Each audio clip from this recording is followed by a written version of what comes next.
नमस्कार, स्वागत है आपका बात बेबाक में। आपके साथ मैं हूं अभिषेक कात्याय। बिहार में नई सरकार के गठन के बाद से अगर सबसे ज्यादा दबाव किसी शख्स पर है तो वो है बिहार के उप मुख्यमंत्री तेजस्वी यादव। ये दबाव इसलिए क्योंकि 2020 के विधानसभा चुनाव में तेजस्वी यादव ने एक वादा किया था। उन्होंने कहा था कि अगर हम सरकार में आए तो 10 लाख सरकारी नौकरी देंगे, वो भी पहली कैबिनेट मीटिंग में पहले दस्तखत के साथ। और तेजस्वी यादव का वही वादा जो है वो अब उन्हें याद दिलाया जा रहा है। खासतौर पर उनके विरोधी यानी बीजेपी वाले इसको लेकर हमलावर हो गए हैं और बार बार कह रहे हैं कि तेजस्वी यादव ने वो सिर्फ जुबानी बातें की थी या धरातल पर वो दिखेगा भी।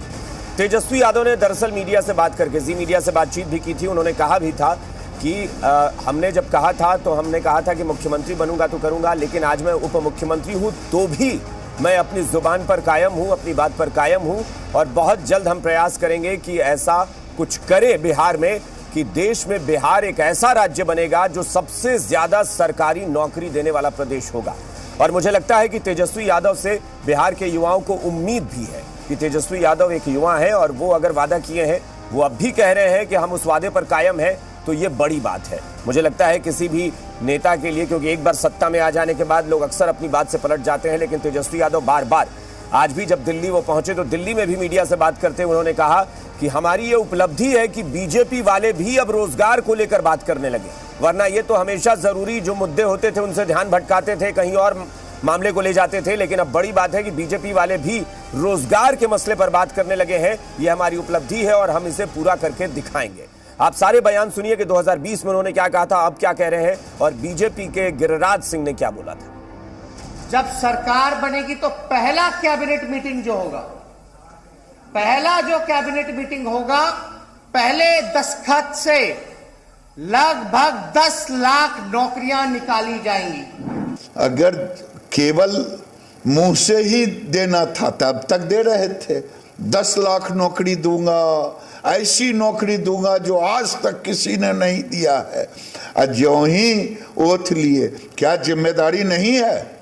कहा जाए कि नीतीश कुमार अच्छा मैं और ऐसा तो वादा किया था 2020 में कि मुख्यमंत्री बनेंगे तो देंगे, तो आप अभी तो उप मुख्यमंत्री, लेकिन I am responsible because I am in the government right now.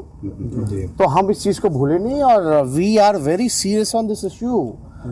Within 1 month you will see as a Bihar will be the single largest job giving in government job।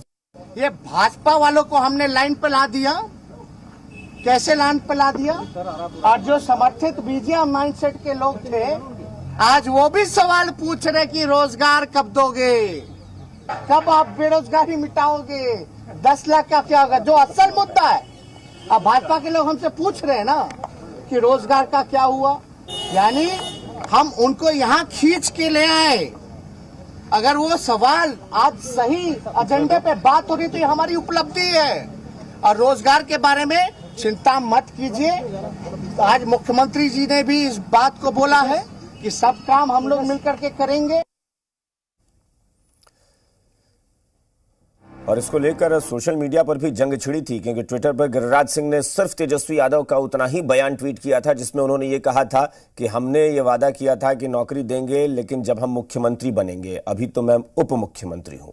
बस इतनी सी बात ही गिरिराज सिंह ने ट्वीट की थी, जिसको लेकर तेजस्वी यादव ने उन पर हमला बोला और कहा कि बीजेपी का यही जो रवैया है कि इस तरह से एडिटेड वीडियोस दिखा दिखाकर अपना हथकंडा चलाते हैं, ये गलत है। हमने पूरी बात ये कही थी। और जाहिर तौर पर तेजस्वी यादव पूरे बयान में जो बोल रहे थे, उन्होंने ये कहा था कि मैं भले ही उप मुख्यमंत्री हूं, लेकिन तब भी मैं उस वादे पर कायम हूं और उसे पूरा करने का प्रयास कर रहा हूं। हमारे साथ बिहार बीजेपी के प्रवक्ता विनोद शर्मा चर्चा में शामिल हो रहे हैं। इसके अलावा विपक्ष से मुख्य विपक्षी दल, माफ कीजिएगा, विपक्ष में अब बीजेपी आ गई है। भाई माफी चाहूंगा, शक्ति यादव जी, देखिए यही कहते हैं कि कैसे दिन पलटते हैं और समय वाकई पलटी मार गया बीजेपी के लिए। बीजेपी वाले शायद इसीलिए ज्यादा इस वक्त उदास भी चल रहे हैं। तो बीजेपी जो है विपक्ष में आ गई है और शक्ति यादव जी अब सत्ता पक्ष में आ गए हैं। शक्ति यादव जी प्रवक्ता हैं आरजेडी के, आपका भी बहुत बहुत स्वागत है। हिंदुस्तानी आवाम मोर्चा के प्रवक्ता विजय यादव हैं, उनका भी बहुत स्वागत है। कांग्रेस से भी हमने बुलाया था मेहमान को, लेकिन वो नहीं पहुंचे हैं। उम्मीद करते हैं कि वो भी पहुंचेंगे, चर्चा में शामिल होंगे। राजनीतिक विश्लेषक अरुण पांडे हमारे साथ जुड़े हैं, आप सबका बहुत बहुत स्वागत है। शक्ति यादव जी, तेजस्वी यादव के बारे में जब हम बात कर रहे हैं उप मुख्यमंत्री है वो प्रदेश में, और बड़ी बात यह है कि सत्ता में आने के बाद अमूमन आरोप लगता है कि लोग अपने वादे से पलट जाते हैं। बड़ी बात यह है कि तेजस्वी यादव उस पर न सिर्फ कायम है, बल्कि वो ये कह रहे हैं कि मुझे अच्छा लग रहा है कि बीजेपी कम से कम रोजगार पर बात तो कर रही है, वरना इनका तो अलग ही एजेंडा होता था। बड़ी अच्छी बात है कि हमारी उपलब्धि है कि उनको भी इस असल मुद्दे पर लाए। तो क्या माना जाए कि तेजस्वी यादव वाकई रोजगार की जो उम्मीद बिहार के युवाओं में जगी थी 2020 में उनके वादे के बाद से, उसे अब बहुत जल्द पूरा करने वाले हैं? शक्ति यादव जी।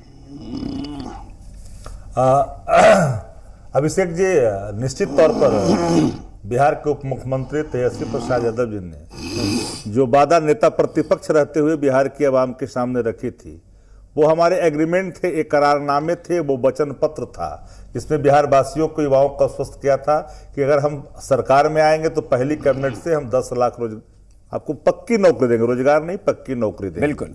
सवाल सामने, 2 साल तो सफर कर गए, बिहार के 2 साल सफर कर गए, उसके बाबत भी हमने स्पष्ट तौर पर आदरणीय तेजस्वी जी ने साफ कहा कि भाई रोजगार जो हमारा इशू है उससे कोई कंप्रोमाइज नहीं होगा, और लाखों में नौकरियां स्वाभाविक तौर पर युवाओं के लिए सुनहरा अवसर बिहार में खुलने वाला है। और ये साझी बातचीत है, आदरणीय नीतीश कुमार जी ने इन बातों को स्वीकार किया है, और मिलकर के उनके नेतृत्व में ही रोजगार के अवसर के पूरे द्वार खोल दिए जाएंगे।